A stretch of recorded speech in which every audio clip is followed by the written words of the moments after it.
Hi, today I'm going to be showing you how to make our fruit smoothie or our banana berry smoothie. In 7th grade, we also add spinach to it, so we have a spinach and berry smoothie. So that's what I'm going to be showing you how to do today.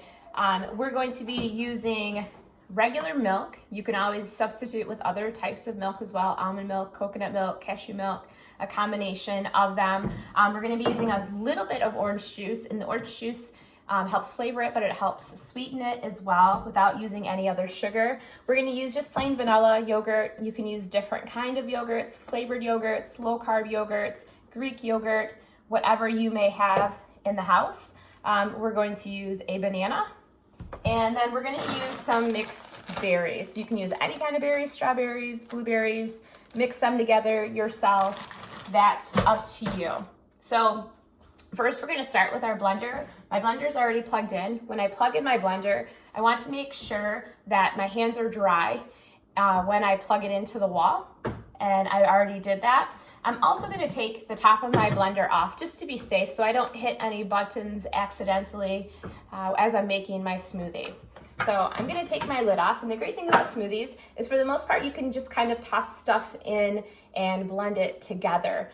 Today, I'm going to start with my liquids first and my berries to get those blended up, and then I'm going to add the rest of the stuff in as I go. So I'm going to start with my milk, and we're going to use 1 full cup of milk.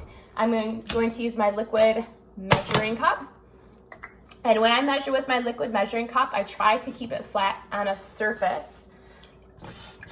If I'm holding it in my hand and it's not on a flat surface, I may tend to tip it and mismeasure. So I put it on my surface and I get eye level and I check for that 1 cup of milk. Of course, with a smoothie, as you get better at it, you can just put things in and eyeball it and add things as you go. I'm not going to do that. We're going to practice measuring. I'm also going to use this liquid measuring cup for my orange juice. It's okay if it still has milk in it because it's going to get blended together anyways. So I am going to put in 1/3 of a cup of orange juice into it. And again, I'm going to measure eye level a little bit more. So that's 1/3 of a cup. I'm going to put my orange juice back away. Eye level. I'm going to mix it in with my milk. And then next I'm going to take my banana. I don't have to cut my banana.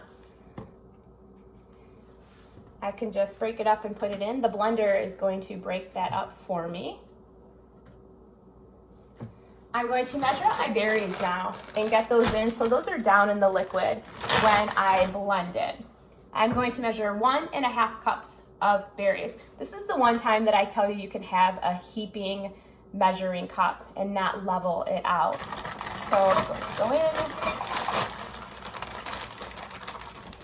There's 1 cup of berries. And then I'm going to do a 1/2 cup. I'm just going to use the same measuring cup and fill it about halfway with my berries.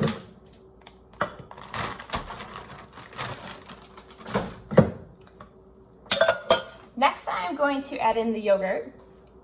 And we're going to use 1/3 of a cup of yogurt.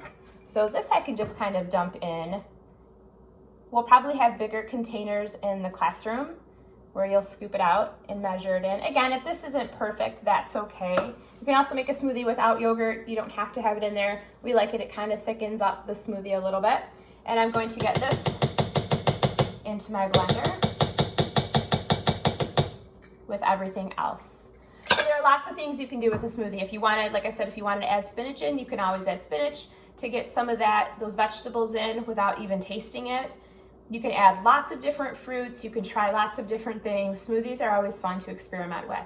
So one thing with a smoothie, if I'm using frozen fruit, which I did, I used frozen berries, I don't add in ice yet. If I add in ice too soon, then it may make the smoothie way too thick. So I'm going to blend this up first and see how this works. And if I need to add ice in, then I'll add ice in later on.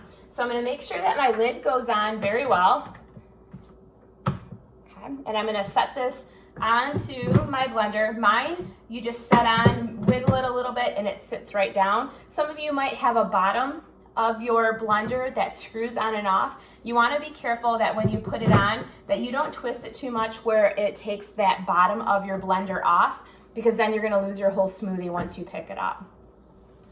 Most blenders are the same if they're this style. We do have a magic bullet as well, which would then change a lot. So I would probably take my recipe and maybe cut it in half if I'm using this, because I actually put all that stuff in this container and use this. Some of you may have Ninjas at home or other types of blenders, so you may have to experiment with it, read the directions, and look and see how to use your blender. These are the ones we have in the classroom. So there's often a smoothie button right on there. If not, you can blend, use the smoothie, use the icebreaker. So that's what I'm gonna do right now. I'm gonna hold down the button for probably about 30 seconds.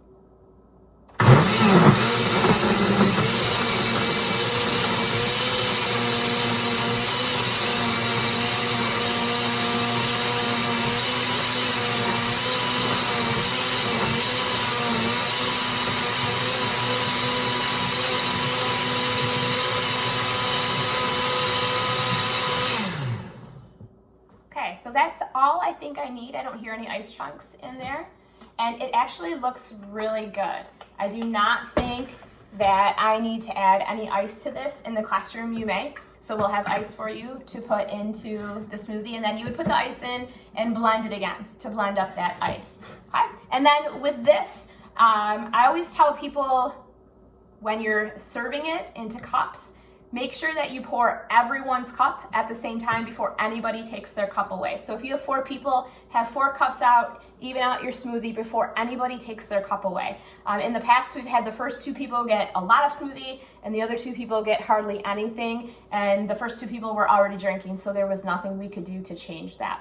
So make sure everyone gets their serving. It doesn't matter what we're making, everyone should get their serving before you walk away and eat or drink your food.